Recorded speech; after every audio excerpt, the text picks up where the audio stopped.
Bom, vamos começar então. Boa tarde novamente, agora o público está maior. Vamos falar sobre esses temas: liderança em rede, inovação e o futuro do varejo. Alô?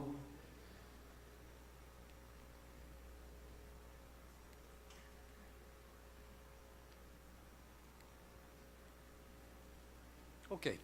Eu gosto bastante de começar com essa tela para a gente falar sobre perspectiva. A gente está num mundo tão complexo e com mudanças tão rápidas que vale a pena a gente mudar a nossa perspectiva, às vezes para olhar exatamente a mesma coisa. O que vocês veem aqui? Só isso? Caneta?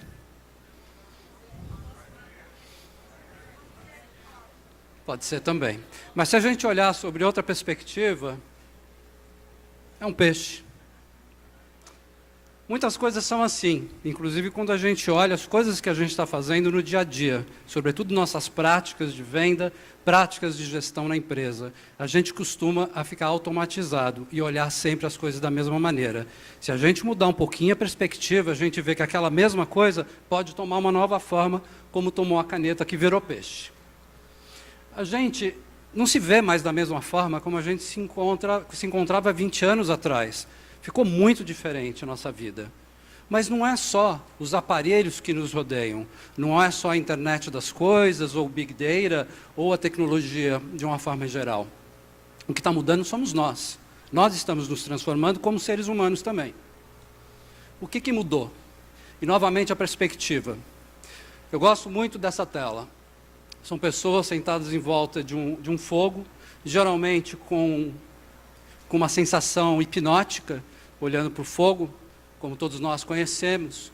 E a gente pode se enganar aqui em relação ao fogo. O fogo é uma invenção de 72 mil anos, a qual transformou a vida dos seres humanos. Mas se a gente olhar exclusivamente para o fogo, a gente não percebe uma outra perspectiva mais importante do que o fogo. E esse professor do MIT, que escreveu um livro genial, um livro fininho, que vale a pena ler, que chama-se A Síndrome de Estocolmo na Era Pós-Digital. Ele fala o seguinte: mais importante do que o fogo é o que nós fizemos em volta do fogo. Em volta do fogo teve o processo civilizatório. Em volta do fogo aconteceram as relações. Em volta do fogo a gente montou comunidades e se transformou então no que a gente conhece hoje. Mas tudo isso foi um processo civilizatório longo. Então, quando a gente olha o fogo, talvez a gente se engane num movimento narcísico, olhando, nossa, que maravilha essa tecnologia, mas a gente não está percebendo o quanto ela está nos transformando. E isso é importante que a gente tenha sempre em mente. Vamos fazer um túnel do tempo para ver como é que as coisas estão acelerando. A gente levou 50 milhões de pessoas, levaram 38 anos para conseguir para o rádio juntar. A mesma coisa para a televisão, de novo, para 50 milhões de pessoas, 13 anos. O celular, 4 anos. E não para de acelerar. O Facebook, 50 milhões, hoje tem 2 bilhões de pessoas. Esses são dados recentes do Facebook. Olha o crescimento que teve. É uma coisa brutal. A gente não acompanha. Isso é o que a gente vivia antigamente. A velha economia. A escala produtiva baseada na eficiência, na disciplina, no controle, no alinhamento e, sobretudo, na estrutura hierárquica da organização das empresas. Mas hoje isso mudou. Hoje a velocidade, experimentação, colaboração, imaginação, sem liderança formal, e isso nos aponta para uma liderança diferente, que é a liderança em rede. Quem é o futuro cidadão do agora? Quem é esse sujeito? Quem somos nós? Quem é o novo consumidor? Olha, não está muito bom. A gente tem falta de pertencimento, a gente quer ser coautor nas cidades que vivemos, nós queremos mais transparência, nós queremos mais respeito, nós queremos mais abertura democrática, mais abertura nas relações e mais abertura também na gestão das empresas, por que não? Sobretudo, a gente quer propósito, a gente quer fazer alguma coisa que faça sentido na vida. E as empresas também estão embarcando nessa, aos poucos, vendo que a marca em si não vale muita coisa se ela não tiver um propósito na vida das pessoas, ela perde o sentido. Vamos falar sobre um pouco transformação digital ainda e o quanto isso está nos transformando. Está a inteligência artificial, percorrendo todas as possibilidades de aparelhos que tem à nossa volta, junto com a internet das coisas, que hoje não para de crescer. As cidades estão tomando este manto digital, a qual todos os aparelhos serão conectados, até o piso será conectado, as luzes serão mais inteligentes. Num sentido, isso é muito bom. No outro sentido, isso pode ser bastante perigoso, sobretudo em relação à privacidade. Não estou falando da privacidade dos nossos clientes, estou falando da nossa própria privacidade. O quanto isso está avançando. Por enquanto, nós estamos num movimento que deixa rolar. Mas já existe muita gente no mundo querendo fazer um novo pacto mundial em volta dos dados. Não é? Outra coisa que tem acompanhado é esse deep learning, que não basta a gente gerar dados, a gente tem que entender esses dados. Fala-se muito sobre Big Data, só um instante, me perdi. Fala-se muito sobre Big Data, e eu costumo dizer o seguinte, para quem já ouviu falar sobre esse termo, o Big Data, para mim ele engana um pouco, porque o bacana do Big Data não está no Big, está no detail. Está nos detalhes dos dados. E só é possível a gente entender esses dados se a gente visualizar esses dados. Vou passar um pouco essa tela. Essa tela fala desse novo manto digital que a gente vive hoje. Para quem conhece o conceito de Smart Cities, o Smart Cities, imagina no ano 2000, quando a internet começou a pegar para todo mundo e começou a entrar na vida das pessoas. Hoje, o que a gente vive nas cidades é meio como uma digitalização da cidade. E nós somos os exaustores de dados constantes em tempo real para essas cidades, envolvendo não só os gestores públicos, como também o comércio e os negócios e as nossas relações interpessoais nas cidades. Ora, para entender tudo isso, a gente precisa visualizar os dados. Né? Então, todo mundo fala sobre Big Data, e eu me pergunto, como é que nós vamos visualizar tudo isso? É necessário ter visualizações de dados, para que a gente possa bater o olho e entender o que está acontecendo. Não em números de Excel, mas em visualização gráfica, como essas que eu estou mostrando aqui, de exemplos. Num bom sentido, nós estamos nos tornando uma exaustão de dados constantes. E a gente precisa, então, novos modelos de visualização e entendimento desses dados. É fundamental que a gente tenha ferramentas que façam isso. Toda essa transformação está pegando desde a fábrica até a entrega ao consumidor. Toda a cadeia está sendo transformada.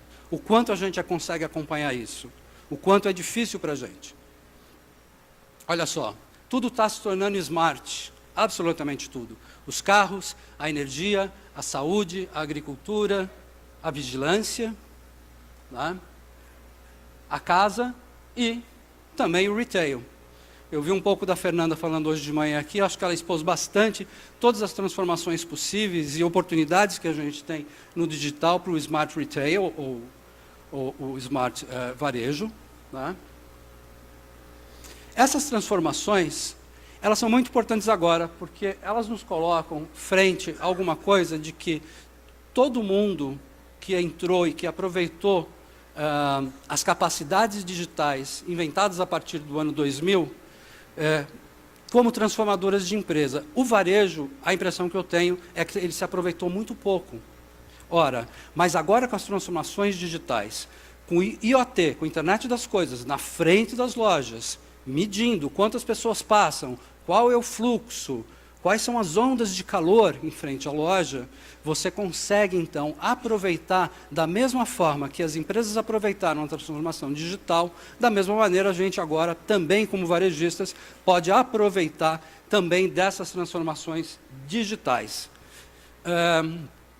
Uma das minhas palestras é sobre Smart Cities, e é um tema que eu gosto de bastante falar, porque ele faz muito sentido na vida das pessoas hoje, como elas estão nos transformando, inclusive o varejo. Eu tenho um conceito na minha cabeça que o varejo é muito importante porque ele é indutor social nas cidades. Uma cidade sem varejo é uma cidade morta. Uma cidade sem varejo é uma cidade sem troca cultural, troca de ideias. Ora, quando você vê cidades que têm partes que morreram, comércios que morreram, ruas abandonadas. Quando você começa a retomar o comércio, as pessoas voltam, as pessoas começam a tomar café e se reúnem e tem novas trocas de ideias. Então é fundamental que uma cidade tenha varejo, não só por desenvolvimento econômico, mas também porque é um indutor social muito importante na vida das pessoas.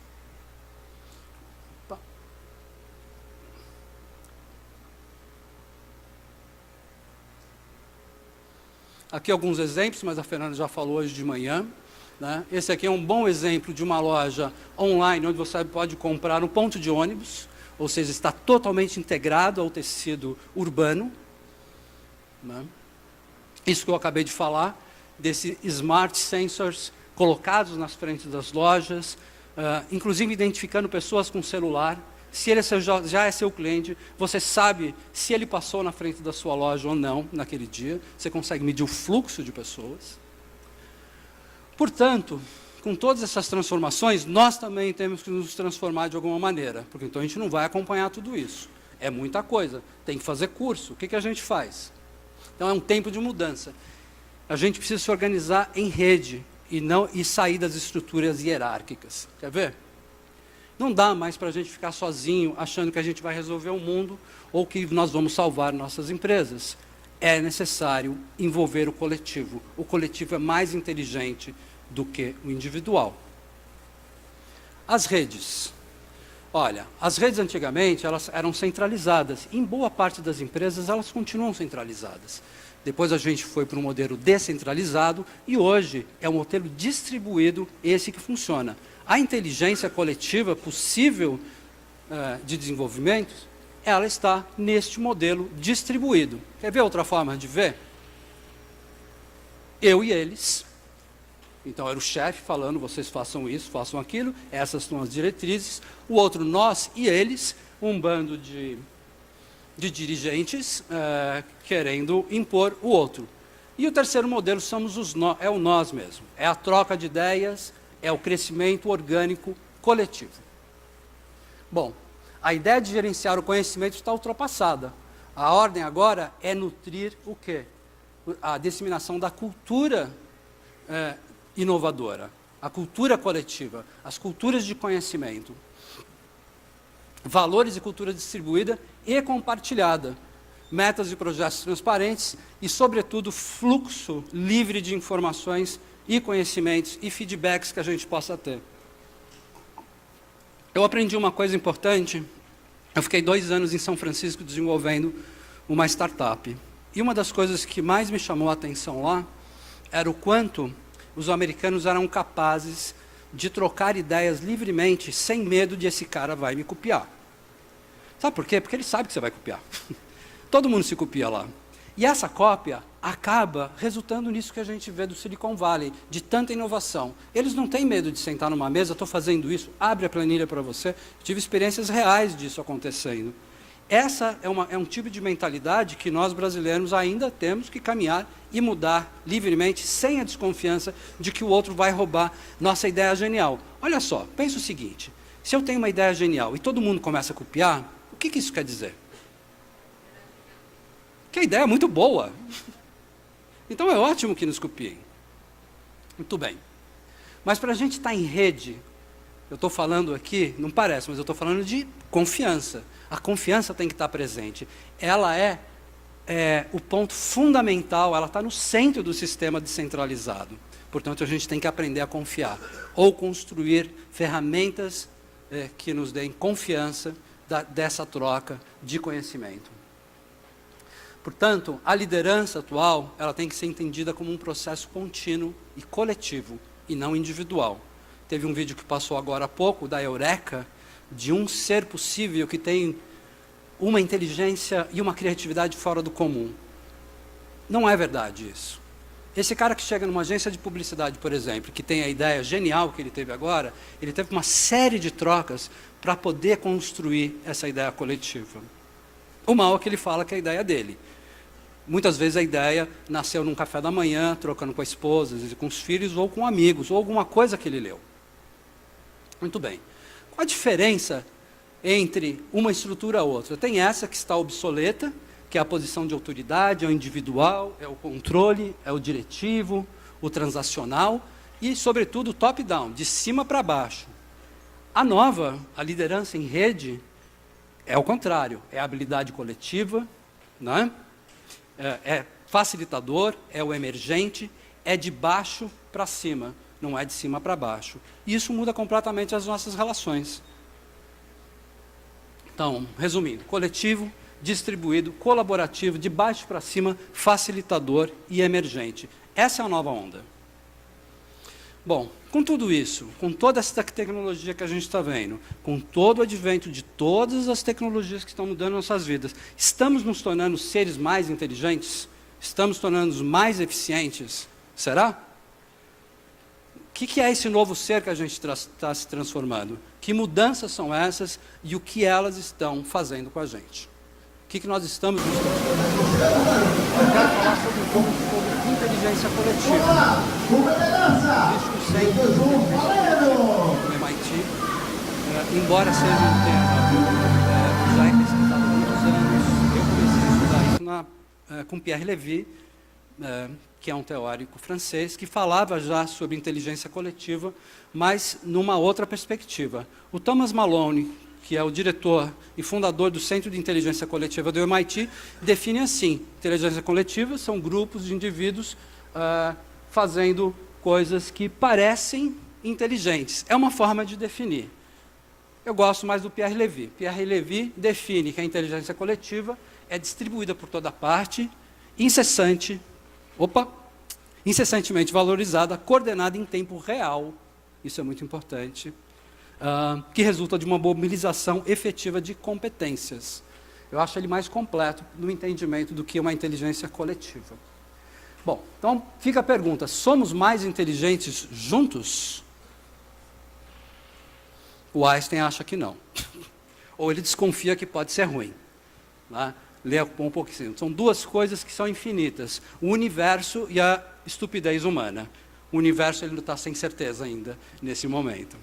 A gente tem vários exemplos de estupidez coletiva. A única coisa que pode combater a estupidez coletiva é a inteligência coletiva. Aquela onde a gente põe a cabeça para funcionar e não funcionar como rebanho, mas numa atitude crítica, numa visão crítica, enxergando um novo mundo. Muito bem. Somos seres sociais e aprendemos influenciados por que está ao nosso redor. Isso é verdade. Não é? A gente acaba se influenciando pelo que as pessoas fazem, como as pessoas pensam, como as pessoas se vestem. Está aí a moda, para mostrar para a gente como as ideias se disseminam na sociedade. A gente pode achar estranho hoje uma pessoa vestida de amarelo ouro, mas pode ser que daqui a pouco a gente ache que é normal e você vai comprar seu vestido amarelo ouro. É só uma ideia. Vamos ver um pouco como é que funciona.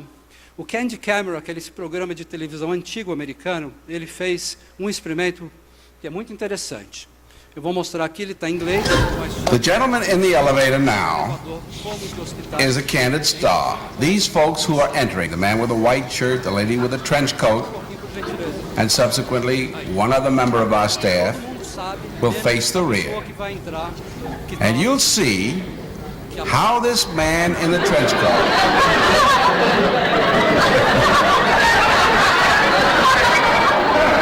tries to maintain his individuality, but little by little,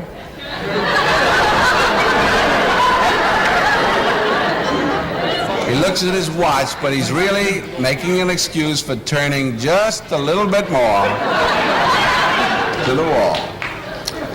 Now we'll try it once again. Here's the candid subject. Here comes the Candid Camera staff, 3 of them at least. And this man has apparently been in groups before.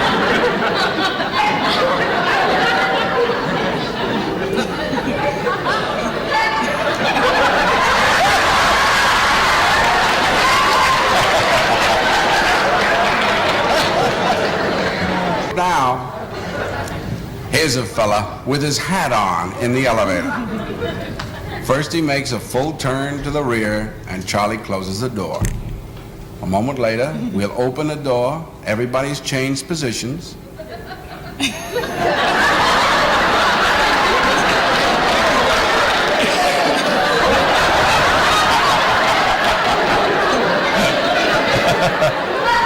we'll see if we can use. Now we'll see if we can use group pressure for some good. Now, in a moment, on Charlie's signal, everybody turns forward. Notice they take off their hats. And now, do you think we could reverse the procedure? Watch.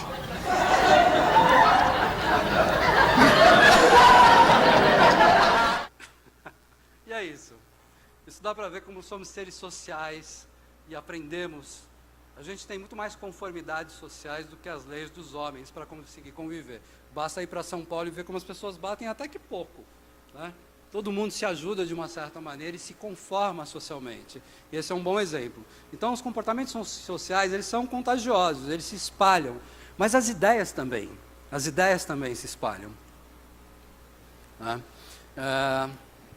Nessa ida ao MIT, eu fiquei um tempo no que eu achei mais interessante, aquele que eu realmente me apaixonei, que esse é o Centro da Física Social, que eu acho que é uma revolução nas ciências sociais. Ora, para entender o comportamento humano, para entender o comportamento do consumidor, a gente ia nas ruas, pegava uma prancheta, o pesquisador social, e ficava fazendo a pesquisa, perguntando para as pessoas, voltava, os cientistas se juntavam, tabulavam, e aí você tinha um resultado. Eles tinham entrevistado 1000 pessoas. Bobagem isso agora. A gente pode fazer isso em tempo real. Essa imagem que está do lado aqui, isso é um fluxo de pessoas com sensores, medindo comportamento e hábitos de consumo. Quer ver? O MIT fez esse pequeno aparelho aqui, ele está ligado num GPS, está ligado, tem um 3G, e tem alguns sensores aqui dentro. Sensores de CO2, sensores de conversa, não que as pessoas conversavam, apenas se existia algum tipo de comunicação. Tá? Também eles fizeram acordos para cruzar os dados com operadoras de cartão de crédito e deram 3.000 aparelhos desses para as pessoas em São Francisco ficarem 6 meses. Eles não sabiam o que eles iam encontrar. Eles sentaram como cientistas malucos na frente de um telão, olhando aquelas visualizações gráficas que eu mostrei para vocês e vendo isso acontecendo em tempo real, acontecendo. E eles observaram coisas muito interessantes em São Francisco. Observaram 3 que eu trago aqui. Acho que a mais grave, pessoas adoecendo juntas por hábitos de consumo parecidos. Muito grave. Pessoas parando de pagar cartão de crédito. Essa vocês não gostam. Parando de pagar cartão de crédito, porque tem essa coisa americana que você para de pagar o cartão, depois de um tempo eles te perdoam e retomam a economia, dando o cartão de crédito de novo para a pessoa, depois de 5 anos. Por que isso acontece? Provavelmente porque alguém falou, depois de uma semana, eu não vou mais pagar a porra desse cartão. Eu também não vou. E o negócio vai pegando. Então, eles observaram que teve um crescimento de parada de pagamento de cartão de crédito. De novo, o mais grave foi as pessoas adoecendo juntas, num pedaço do bairro, e o mais engraçado, mas que nos mostra como a cultura flui dentro da cidade, e aí, de novo, como o varejo é importante como indutor social de ideias, que são mulheres vestindo vermelho durante mais de um mês em São Francisco, no bairro de Mission. Muitas mulheres vestindo vermelho. Não era uma moda. Ninguém falou para eles vestirem vermelho. Apenas passou uma mulher, provavelmente muito bonita, e a outra mulher fala também, quero ser assim. E aí a ideia foi pegando. Isso é uma ideia. Então, quando o Alex Pentland, da Física Social do MIT, fala de como que as ideias se espalham pelas cidades, ele vai olhar o comércio, ele vai olhar as compras, ele vai olhar o comportamento de consumo das pessoas. E isso dá uma dinâmica completamente diferente do que as ciências sociais conseguiam enxergar. Hoje a gente consegue enxergar muito mais profundamente. E, portanto, aquele deep learning, que é penetrar profundamente nos dados, você consegue tirar coisas que a gente às vezes não imagina que vai conseguir encontrar. Como? Cruzando dados. Vamos continuar. Bom, eu gostaria de terminar com um experimento que a gente bolou para a gente testar um pouco da inteligência coletiva do grupo aqui presente. Tá? Então, a Lara e a Paulinha vão mostrar para vocês esse pote aqui, cheio de jujubas, e vocês vão ter que falar. Vocês podem pegar nele para você fazer uma conta, talvez uma conta de, sei lá, 1 centímetro quadrado para ver quanto tem, e aí vocês calculam quantas tem. Bom, nessa primeira parte, eu quero que vocês respondam sozinhos quanto que tem. Vocês não vão falar. Está todo mundo com o celular na mão? Vocês têm internet na mão? Como é que está? 3G pode ser também, porque é uma aplicação muito simples, muito fácil. Bom, nós contamos, eu, a Lara e a Paulinha, hoje de manhã, a gente não fez nada, a gente não saiu para andar, não foi na piscina. Por quê? Porque a gente ficou contando jujuba. A gente sabe exatamente quantas jujubas tem aqui. Foi auditado aqui na frente. Muito bem. Então, gostaria que vocês entrassem neste endereço aqui.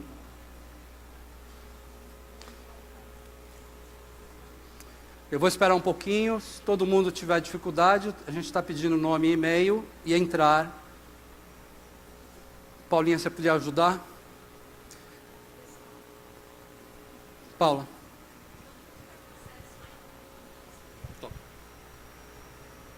Alô? Oi. Oi? Todo mundo está com acesso ao Wi-Fi, né? Que vocês tiveram lá no quarto. Então, se alguém não souber como conectar, é o número do quarto como usuário e a senha você coloca o seu último sobrenome, ok? Quem não tiver conectado ainda pode conectar dessa forma.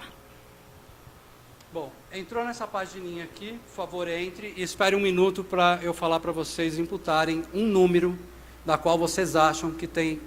Paulinha, por favor, mostra para eles fazerem um cálculo, porque aí é sacanagem, né? Passa no meio aí, gente. Quem quiser pegar no pote para ter uma estimativa melhor de quanto tem aqui.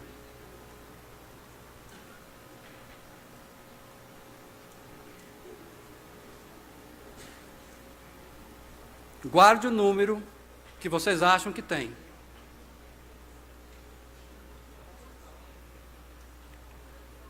Peço, por favor, para não revelar para o seu vizinho o que vocês acham.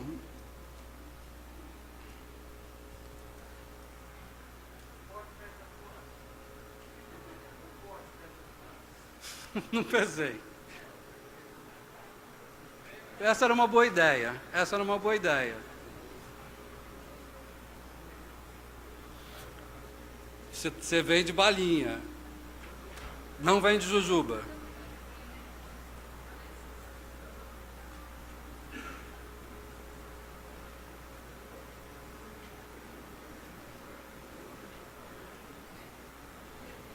Difícil, né? Isso porque eu encurtei a URL, tá? Era bem mais comprida. Como é que está todo mundo, gente? Alguém ainda não conectou? Alguém... O 3G está funcionando aqui, vivo, claro. Está lento. A gente espera um minuto.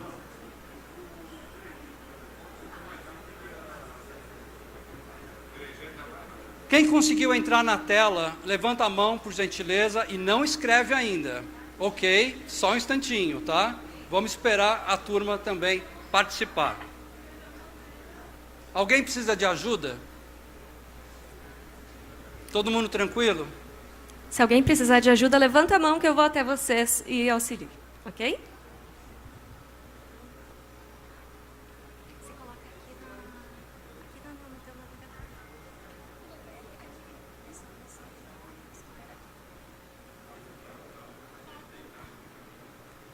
Você já colocou. Gente, quem já conseguiu pode falar seu número e dar send. Por gentileza. E espera. Quem já conseguiu? Quem já conseguiu, por favor, pode dar o enviar com seu número, não revelando Pessoal, para o seu vizinho.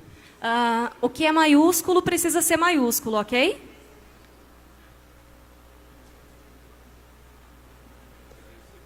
Só para orientar vocês, é a letra GOO.GL/WHVTBW. Digitem isso no navegador de vocês, pessoal. E aí vai acessar a nossa página. Alguém ainda não conseguiu? Está com dificuldade?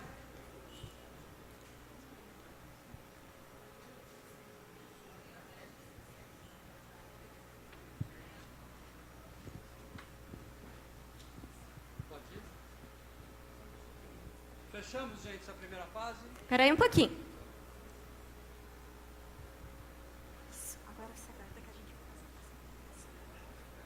Depois que você mandar o número, vai aparecer um quadradinho escrito obrigado. Segura um.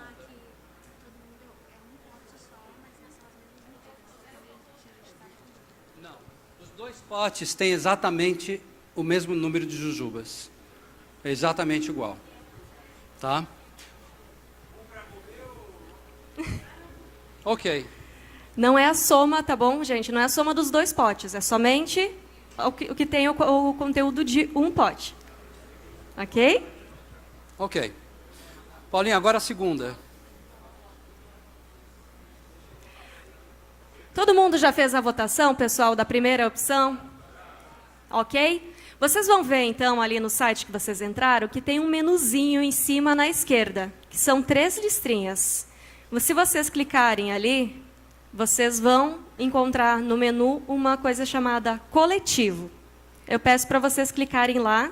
E agora, antes de vocês colocarem a informação lá, eu gostaria que vocês conversassem com as pessoas que estão do seu lado, tá? Bem rapidinho isso, e que vocês tentassem chegar a uma conclusão agora, conversando, trocando uma ideia para saber quantas jujubas tem ali. Quantos docinhos, quantas balinhas. O pessoal já me alertou ali que isso ali não é jujuba, na verdade. Não é jujuba. Então, não sabia, não tinha esse conhecimento de doce, não. Vale influenciar o vizinho, tá?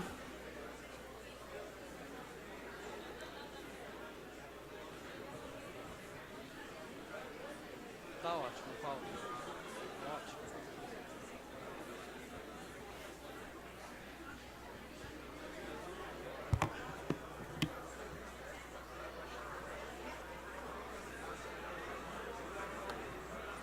E aí, pessoal, teu vizinho tem uma ideia muito diferente da sua? Como que está a situação? Vocês precisam chegar num acordo agora, ok?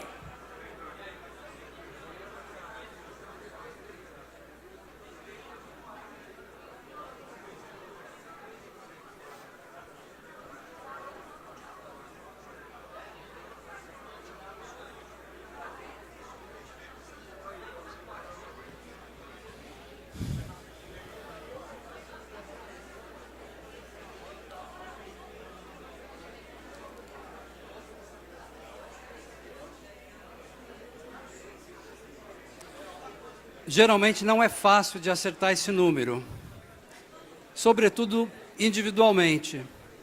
Eu gostaria agora, todo mundo já pensou, vale também alterar esse número na segunda parte, depois que você ouviu do seu vizinho, você fala, não, peraí, não tem esse número, pensa bem, olha, ali tem...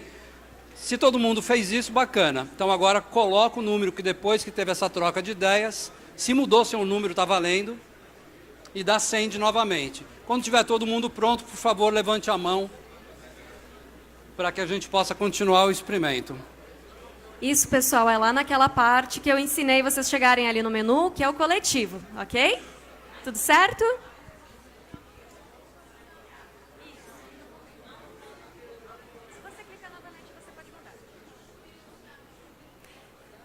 Vocês não podem mudar a opinião individual de vocês, tá bom, gente? Lá onde fala sozinho, não pode mudar, não pode ok? mais. Vocês podem alterar agora a opinião coletiva de vocês, ok?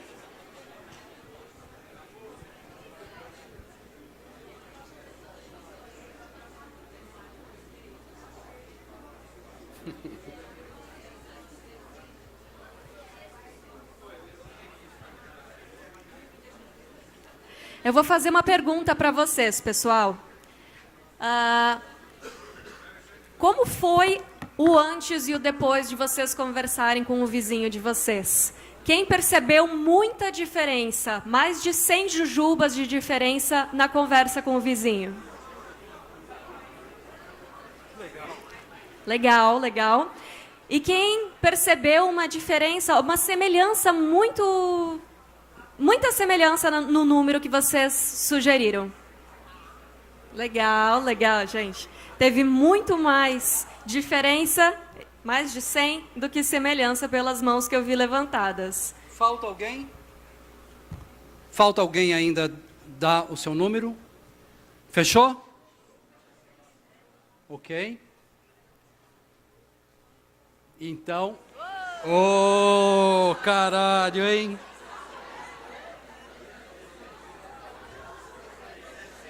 Vamos ver, tudo bem, o número já foi dado. Espera que está calculando, ok, calculado. NASA, por favor. Esse foi o número que deu. Isso é uma média, pessoal, dos números que vocês colocaram. Então, a primeira opção ali é o número que vocês colocaram inicialmente, que é o individual, e depois que vocês discutiram foi o coletivo. Ok, que conclusão que a gente pode chegar com isso? O número, vou revelar, agora eu vou revelar, tá? Por favor.